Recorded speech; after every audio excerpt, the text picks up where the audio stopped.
télé, radio et digital. Good Morning Business.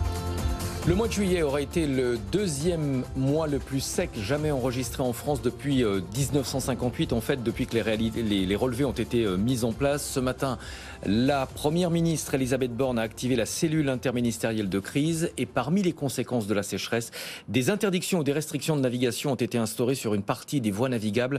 On va en parler avec Cécile Avézard, directrice territoriale Rhône-Saône chez VNF, Voies navigables de France, par ailleurs présidente de Medialink Port. Bonjour, merci d'être en duplex avec nous. 9% du réseau, ça représente pratiquement 580 km de voies navigables ont été fermées en début de semaine. Plus de 900 km font également l'objet de limitations. Est-ce qu'on avait déjà connu en France une situation aussi critique ?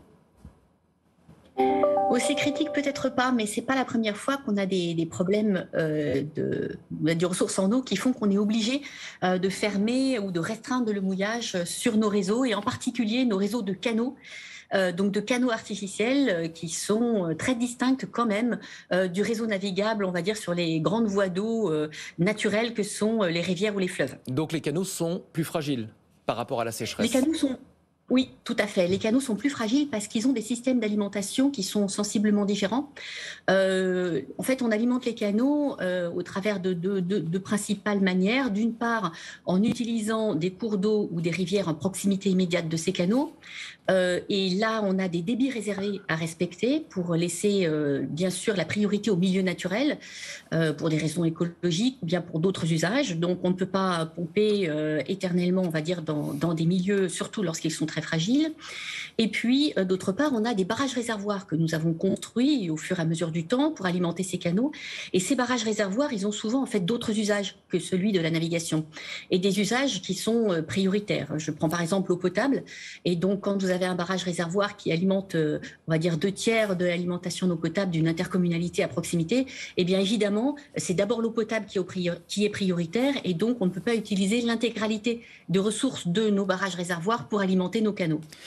Donc, pour ces raisons, on limite les prises d'eau dans le milieu naturel et donc, si vous voulez, le tirant d'eau nécessaire à la navigation n'est pas forcément accepté, n'est pas forcément possible. Et donc, dans ces deux cas, soit on restreint le mouillage, soit carrément on ferme la navigation.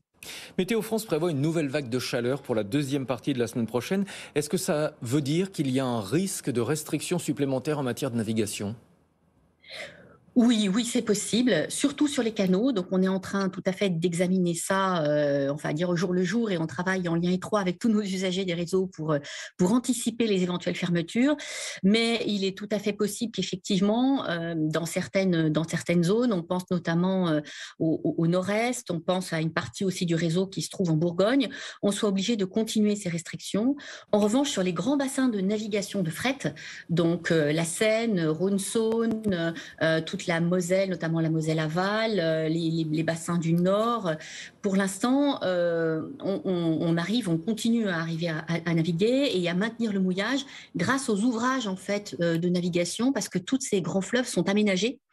C'est-à-dire qu'il y a des barrages de navigation qui permettent de retenir l'eau et donc de maintenir la ligne d'eau nécessaire à la navigation et aussi qui permettent finalement de retenir l'eau sur le territoire d'une certaine façon. C'est-à-dire que maintenir la ligne d'eau pour la navigation, c'est aussi maintenir le niveau des nappes phréatiques, c'est maintenir la possibilité de continuer à utiliser l'eau des rivières pour de multiples usages. Les conséquences évidemment sont très nombreuses pour le tourisme, pour le transport de marchandises, pour le transport aussi de matières premières en amont des industriels. Oui, c'est-à-dire qu'effectivement, le fret fluvial, il y a un certain nombre d'entreprises qui utilisent donc le fret fluvial pour leur logistique. Soit elles sont implantées directement à bord à voie d'eau, soit elles ont un véritable intérêt à utiliser ce mode de transport, qui est un mode de transport qui est massifié, qui est très écologique et donc qui est très pertinent pour un certain nombre d'entreprises. Alors, pour l'instant, encore une fois, sur le fret, on n'a pas ou très peu, à part sur le bassin du Rhin, de restrictions de mouillage. C'est-à-dire qu'aujourd'hui, on arrive à permettre donc à ces entreprises de continuer à utiliser la voie d'eau. En revanche, effectivement, pour le tourisme, c'est différent. Donc, on travaille de façon très étroite avec les opérateurs touristiques parce que nos réseaux sont interconnectés et on essaye d'anticiper les baisses de mouillage ou les fermetures pour déplacer les bateaux et pour permettre en fait aux opérateurs d'opérer justement sur les réseaux qui restent ouverts à la navigation. Plus personne aujourd'hui ne conteste la réalité du réchauffement climatique.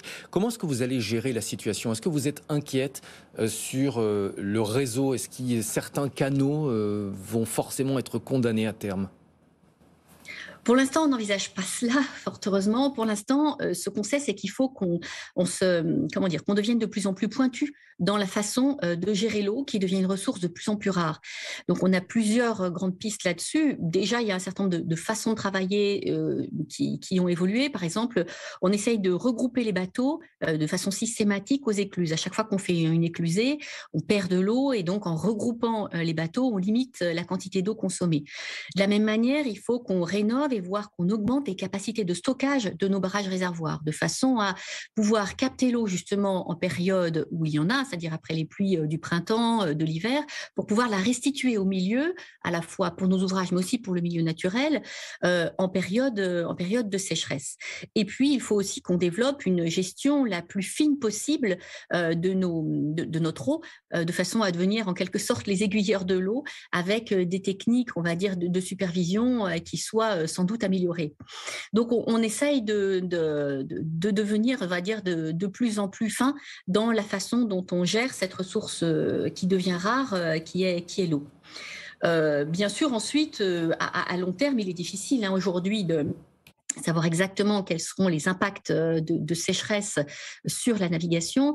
Ce qu'on voit aussi, c'est qu'il y a en même temps, c'est pas tellement le moment d'en parler, mais des périodes où il y a des crues extrêmement importantes. Et donc vraiment, notre métier va devenir d'essayer de réguler, si vous voulez, ces niveaux d'eau, c'est-à-dire à la fois de faire passer l'eau, d'être le plus possible facilitateur du passage d'eau au moment de crue, et au contraire d'avoir des ouvrages, des ouvrages voilà, artificiels, des barrages, des retenues, qui permettent de retenir l'eau dans ces périodes-là pour la restituer quand justement on en a besoin. Merci beaucoup Cécile Avezard, directrice territoriale Rhône-Saône des Voies navigables de France. Merci d'avoir partagé avec nous ce matin votre expertise. Il est 7h52.